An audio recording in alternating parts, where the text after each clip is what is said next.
We are now in the second chapter of Thermodynamics 1, and it is all about conservation of energy. And the first topic under this chapter is about gravitational potential energy, or P, and kinetic energy, or K. Gravitational potential energy, or P. It is the energy stored in a body due to its position or elevation. Nagkakaroon ng stored energy dahil sa gravitational attraction ng Earth dun sa body. Let's say, for example, you are standing at the top of a stairwell. At kasama mo rin yung kaibigan mo pero nandun siya sa baba. So sa inyong dalawa, who will have more gravitational potential energy? You will have more gravitational potential energy as you are on a higher ground. Now let's take a look at another example.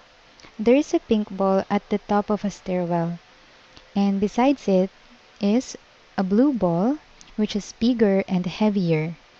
Kaya which one of them will have more gravitational potential energy? That is the blue ball, because more massive objects have greater gravitational potential energy.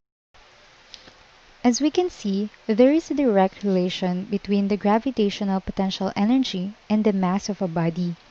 More massive objects have greater gravitational potential energy.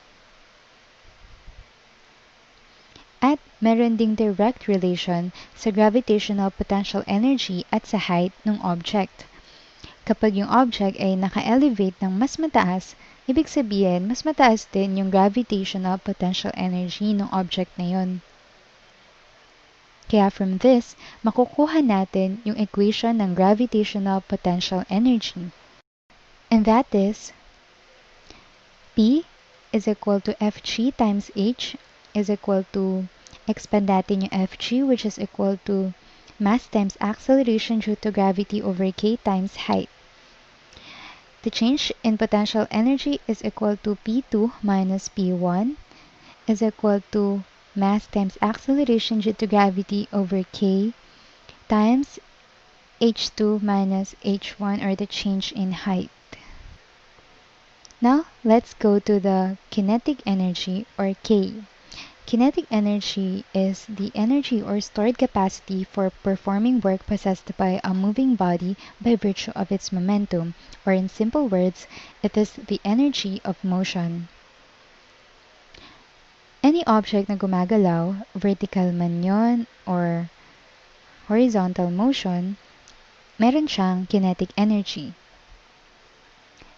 And the equation for kinetic energy is kinetic energy is equal to mass times square of its velocity or speed over 2 times k. And the change in kinetic energy is equal to k2 minus k1 is equal to m, or mass, over 2 times k times v2 squared minus v1 squared. Again, kinetic energy is directly proportional to the mass of the object and to the square of its velocity.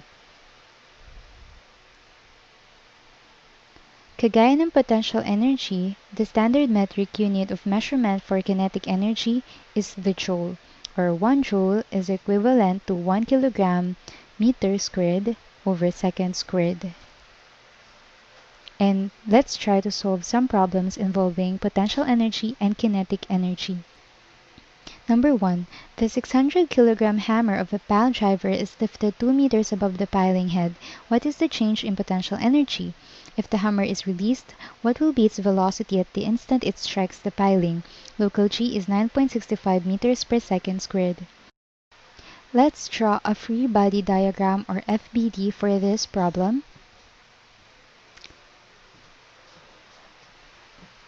This is the piling head, and this is the 600 kilogram hammer. And it says in the problem that the hammer is lifted 2 meters above the piling head. And this hammer is 600 kilogram in mass.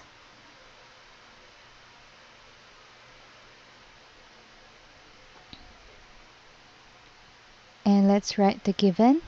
The mass is given, which is 600 kilograms, and the change in height, which is 2 meters, and g, which is 9.65 meters per second squared. And we are required to find A, the potential energy, and B, the velocity or the final velocity. And the equation that we will use for this problem are first the potential energy equation, which is equal to m times g times h over k, and the kinetic energy equation, which is k is equal to m times v squared over 2k.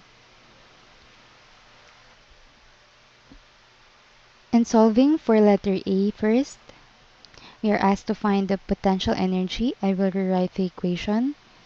P is equal to mg, change in height over k. I can remove k here because its value is 1. So we need the mass, which is given, that is 600 kilograms, times g, which is 9.65 meters per second squared, and times the change in height, which is 2 meters. And solving this, putting this into my calculator, the value of potential energy is 11,580. And yung unit niya ay kilogram meter squared over second squared, and that is equal to joule. Or we can write this as 11.58 kilojoules. And that is our answer for letter A. Now let's solve letter B, and we are asked to find the velocity or the final velocity.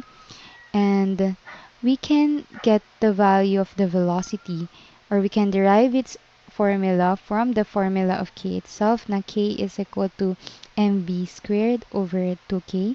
Yung k pwede uli nating alisin kasi yung value niya ay 1. And expanding this using the change in kinetic energy formula, we will have m over 2 times final velocity squared minus initial velocity squared. And we can cancel the initial velocity because its value is 0 kasi hammer is released. So the initial velocity will be equal to 0.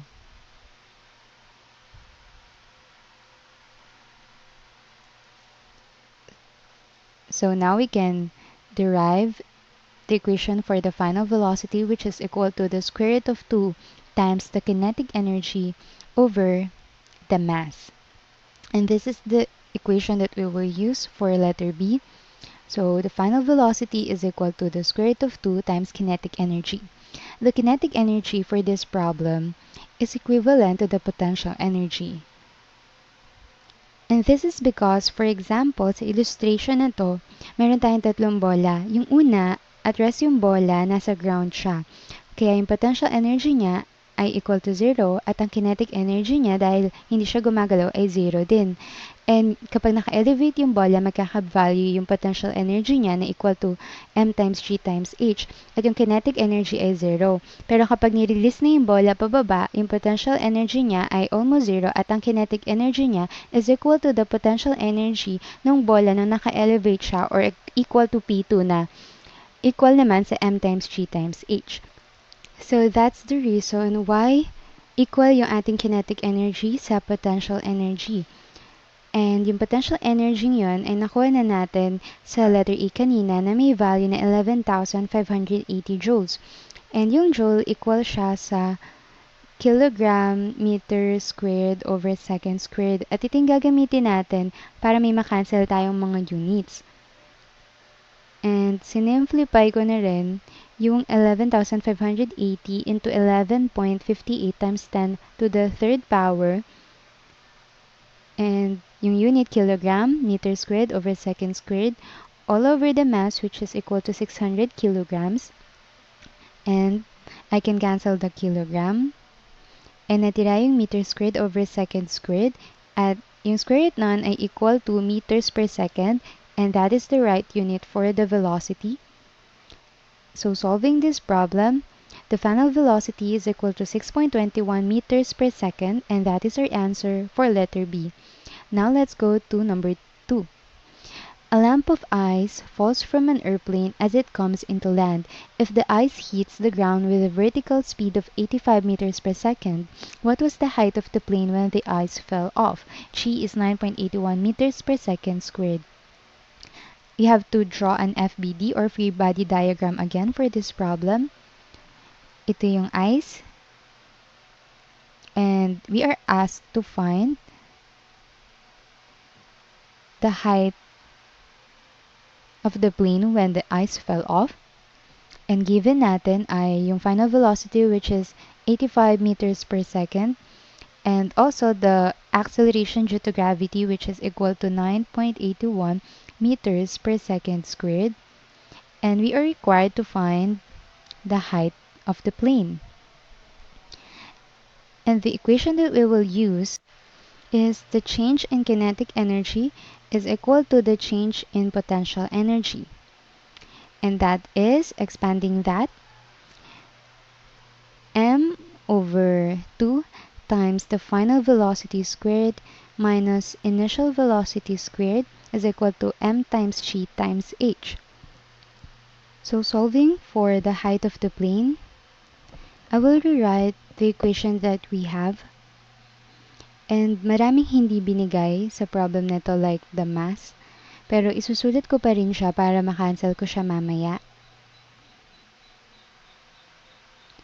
So we have m or the mass over 2 times the final velocity which is 85 meters per second. Pero magiging 85 squared meters squared over second squared minus initial velocity, and again 0 yung value niya, is equal to the mass again, susulat ko lang ulit, times the acceleration due to gravity which is equal to 9.81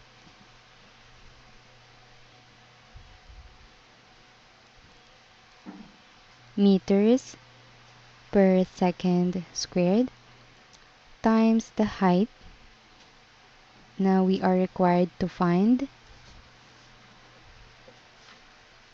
And now I can cancel the mass on both sides of the equation. Natira yung h. And we can rewrite this formula that we have to find h, or the height. So we will have 85 squared meters squared over second squared all over 2 times 1 over 9.81 meters per second squared. Canceling yung second squared at isang meter, kaya matitira yung isang meter, which is the right unit for the height. So solving this equation, the height of the plane when the ice fell off is equal to 368.2467 or approximately 368.25 meters. And this is our answer for number 2.